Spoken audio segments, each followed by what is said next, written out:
Students, let's come to the seventh topic, cube and cube root.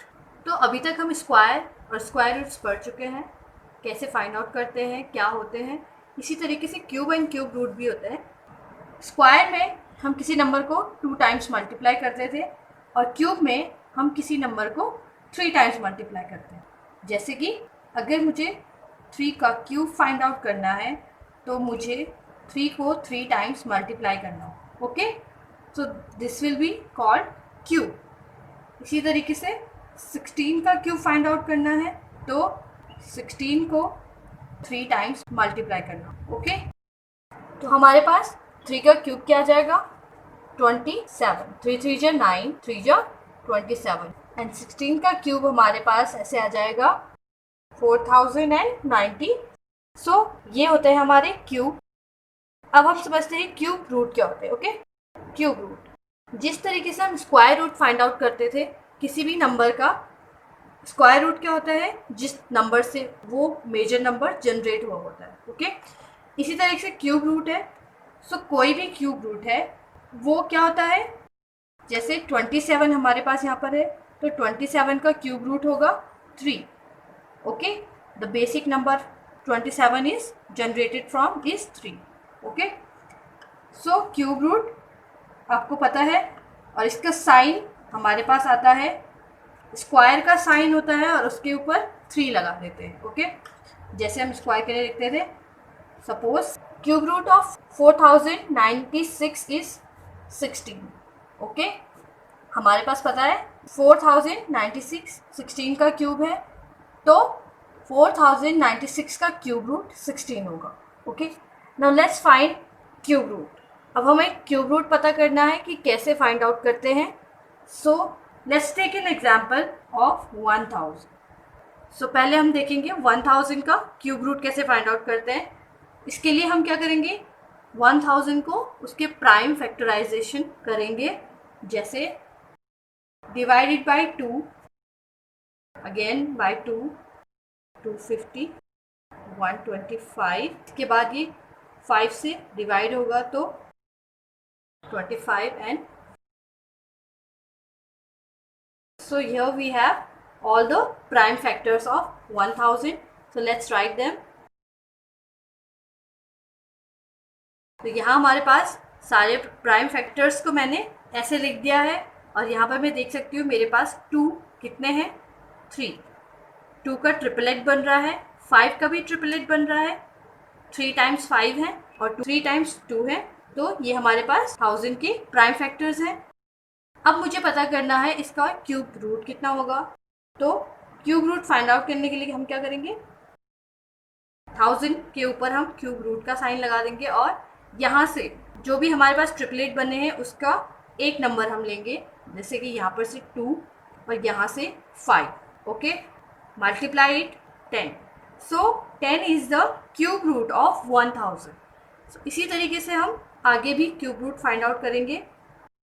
Now students, इसी sequence में हमारे पास कुछ इंपॉर्टेंट क्वेश्चन आते हैं, जैसे find the smallest number by which each of the given number must be multiplied to obtain a perfect cube and find cube root. तो हमें क्या करना है, एक स्मॉलेस्ट नंबर फाइंड आउट करना है जिसको हम गिवन नंबर यानी कि 246 में मल्टीप्लाई करेंगे और वो परफेक्ट क्यूब बनाएगा. ओके, सो लेट्स सी कैसे करेंगे. इसके लिए हम सबसे पहले इसके प्राइम फैक्टराइजेशन करेंगे. 243 के प्राइम फैक्टर्स क्या क्या होंगे. I can see that this is divisible by 3 because sum of all the number is divisible by 3. So this is 381 times 27. Okay, so this is we have factors. 5 times 3 है तो ये हमारे पास factors आ चुके हैं. अब हमें देखना है 243 इज इक्वल टू, ये हमारे पास इसके टोटल फैक्टर्स है. नाउ हम देख सकते हैं यहाँ पे हमारे पास एक ट्रिपलेट बन गया है, 1 पेयर ऑफ 3s. ओके, तो ये हमारे पास एक ट्रिपलेट है लेकिन दूसरा ट्रिपलेट पूरा नहीं हो रहा है. ओके, यहाँ पर हमारे पास केवल एक 3 आना चाहिए और फिर ये एक परफेक्ट क्यूब बनाता. लेकिन अभी ये 3 नहीं है, केवल 2 ही हमारे पास 3 है। तो इसको ट्रिपलेट बनाने के लिए हम क्या करेंगे, 3 से multiply. So multiply by 3 on both side.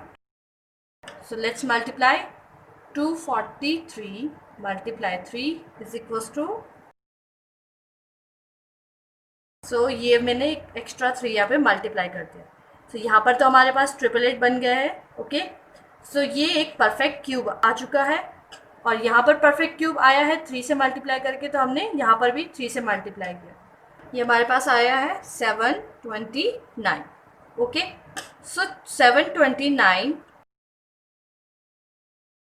6 times 3। Now हमारे पास एक परफेक्ट क्यूब आ चुका है 729। अब इसका क्यूब रूट क्या होगा, दैट इज ईच ट्रिपलेट में से हम एक नंबर को लेंगे। So let's write cube root of 729 is 3 multiply by 3। इस ट्रिपलेट का 3 एंड इस ट्रिपलेट का 3 which is 9। So 729 is a cube of 9 और हम कह सकते हैं 9 729 का क्यूब रूट है। So this is our answer. Now in this sequence we have one more type of question, that is find the smallest number by which each of the following given number must be divided to obtain a perfect cube and find a cube root. तो हमें एक smallest number find out करना है, इस number को जिससे divide करेंगे और वो हमें एक परफेक्ट क्यूब देगा। ओके, सो कैसे करेंगे, let's find out the prime factors. सबसे पहले हम 2 से इसको डिवाइड करेंगे, हमारे पास आ जाएगा 2744 टाइम्स, अगेन विथ 2।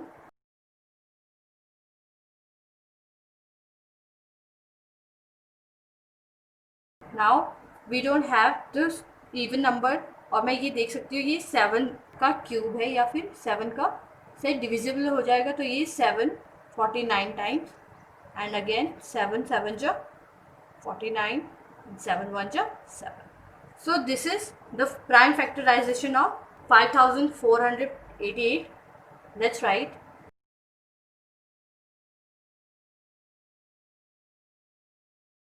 Now मैं यहाँ पे देख सकती हूँ मेरे पास कितने ट्रिपलेट्स बन रहे हैं, 1, फिर 2, एक एक्स्ट्रा सिंगल हमारे पास बच रहा है and this is the triplet of 7। Okay, so 2 हमारे पास ट्रिपलेट्स बन रहे हैं और एक नंबर सिंगल है।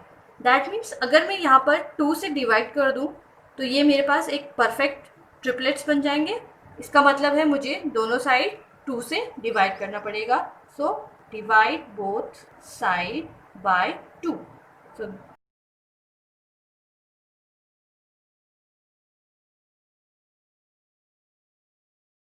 मैं 1/2 इसको लिख सकती हूँ। Okay, so this 2 will be cancel out by this 2 and here the result from this side will be 2744 and now the cube root of 2744 is 2. Each triplet will give us a number and that is 2 into 7 which is 14. So the number which must be divided is 2 and thus obtain the perfect cube is 2744 and the cube root is 14. Okay, so this is our answer and आपको पता लग गया होगा कि हम इसको कैसे solve करेंगे। इसके बाद आपको आपकी स्क्रीन में कुछ एक्सरसाइजेज दी जा रही हैं, प्रैक्टिस क्वेश्चंस होंगे, आपको इन्हीं मेथड से वो प्रैक्टिस क्वेश्चन सॉल्व करने हैं। सो this is the end of the video.